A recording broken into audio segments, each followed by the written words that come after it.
Momen menarik perhatian terjadi saat jeda segmen debat kedua Pilgub Jakarta 2024. Cagup Jakarta nomor urut 1, Ridwan Kamil, RK, sempat menghampiri Cawagup nomor urut 3, Rano Karno, usai menyinggung Banten dalam debat. Debat ini digelar di Beach City International Stadium, Ancol, Jakarta Utara, Minggu, 27 Oktober 2024. RK terlihat berlari kecil meninggalkan podiumnya setelah segmen 5 debat ditutup. RK menghampiri podium paslon Pramono Anung Rano Karno yang berada di ujung panggung. Rano pun tampak berjalan menuju belakang panggung bersama Pramono. Kemudian RK menepuk bahu Rano dari belakang. Menyadari itu, Rano lantas berbalik dan memeluk RK. Mereka tampak berbincang ringan. RK juga sempat memeluk Pramono. Pramono pun membalas dengan menepuk bahu RK. Diketahui, momen itu terjadi usai RK sempat memberikan pertanyaan kepada Rano Karno. RK menanyakan alasan mengapa Indeks Pembangunan Manusia, IPM, di Banten saat Rano memimpin malah menurun. Dalam catatan saya dari 2012 sampai 2017 Indeks Pembangunan Manusia Banten tidak naik, yang terjadi bukan stabil malah turun 0,07. Apa kendalanya, apa permasalahannya sehingga hal itu yang sangat disesalkan bisa terjadi? Ditanya RK dalam debat kedua Pilgub Jakarta di Ancol, Jakarta Utara, Minggu, 27 Oktober 2024. Kemudian, Rano menjawab bahwa koordinasi yang menjadi masalahnya. Dia juga mengaku bahwa daerah Lebak dan Pandeglang sulit untuk dikembangkan. Yang pertama adalah Bandara Soekarno-Hatta itu diakui sebagai Bandara Banten bukan Bandara Jakarta. Kemudian Tol Serang-Panimbang itu juga diberikan oleh Provinsi Banten. Artinya Banten tuh secara teritori sejahtera ada di Tangerang Raya. Cuman daerah Pandeglang Lebak tentu sulit untuk dikembangkan, kata Rano. Tapi alhamdulillah dengan diberikannya kawasan ekonomi khusus yang ada di Tanjung Lesung, insya Allah Banten segera bisa mengejar indeks yang akang impikan itu tadi.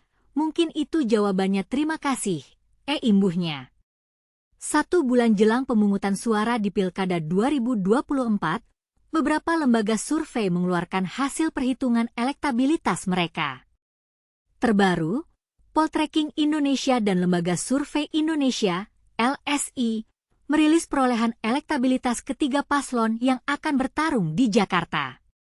Namun, meski dikeluarkan dalam waktu yang berdekatan, keduanya memberikan hasil yang berbeda untuk angka elektabilitas masing-masing paslon, baik Ridwan Kamil Suswono, Dharma Pongrekun Wardhana, hingga Pramono Anung Rano Karno. Merangkum dari Dengar Berita, berdasarkan survei Poltreking Indonesia yang dirilis pada Kamis 24 Oktober 2024, pasangan Ridwan Kamil Suswono menempati urutan pertama dengan angka 51,6%, disusul Pramono Anung Rano Karno 36,4%.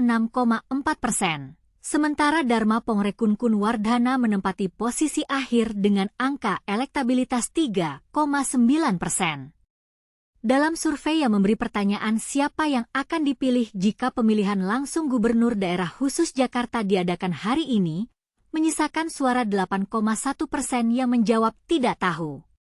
Sementara itu terbit sehari sebelumnya, yaitu pada Rabu 23 Oktober 2024, hasil survei LSI menunjukkan jika pasangan Pramono Rano unggul di antara ketiganya dengan angka 41,6%. Sementara itu elektabilitas Ridwan Kamil Suswono dan Dharma Pongrekun Wardhana berturut-turut di angka 37,4% dan 6,6%.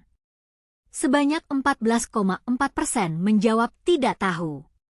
Seiring berjalannya proses kampanye, sejumlah rencana program kerja pun terlontar dari masing-masing paslon. Dalam hal ini, 2 paslon dengan elektabilitas teratas menurut 2 lembaga survei tersebut memiliki perspektif beda untuk mendorong daya saing ekonomi masyarakat. Ridwan Kamil, RK, mengatakan jika dirinya akan menyiapkan 1 juta lapangan pekerjaan. Tidak hanya itu, RK berencana untuk mengkolaborasikan SMK dengan perusahaan agar serapan tenaga kerja dapat dipacu lebih maksimal. Kemudian lapangan pekerjaan dari konsep makro sampai konsep padat karya. Pasangan Ridho ini siap menghadirkan 1 juta lapangan pekerjaan. Pengangguran kan 350.000 ya. Dalam 5 tahun 1 juta lapangan pekerjaan baru mudah-mudahan bisa diserap oleh warga Jakarta, kata RK kepada wartawan di Slipi, Jakarta Barat, Kamis, 24 Oktober 2024. Lain halnya dengan RK, Cagup nomor urut 3 Pramono Anung berkonsentrasi pada penguatan modal UMKM. Terkait hal ini, ia berjanji akan membantu UMKM di Jakarta yang mengalami kendala permodalan. Pramono mengatakan dana yang disiapkan untuk program tersebut sebesar 300 miliar rupiah. Termasuk kami akan mengeluarkan dana untuk UMKM, menstimulasi UMKM yang sekarang ini banyak yang mengalami permasalahan dengan permodalan. Angkanya sudah ada yaitu 300 miliar rupiah, tutur Pramono di Pusat Grosir Metro Tanah Abang, Gemta, Jakarta Pusat, 24 Oktober 2024. Kedua program yang diusung tersebut sesuai dengan tema debat kedua yang akan dilaksanakan pada Minggu, 27 Oktober 2024, malam. Tema debat kedua Pilgub Jakarta 2024 adalah tentang ekonomi dan kesejahteraan sosial. Lalu apakah hasil debat akan berpengaruh pada pergerakan elektabilitas masing-masing paslon?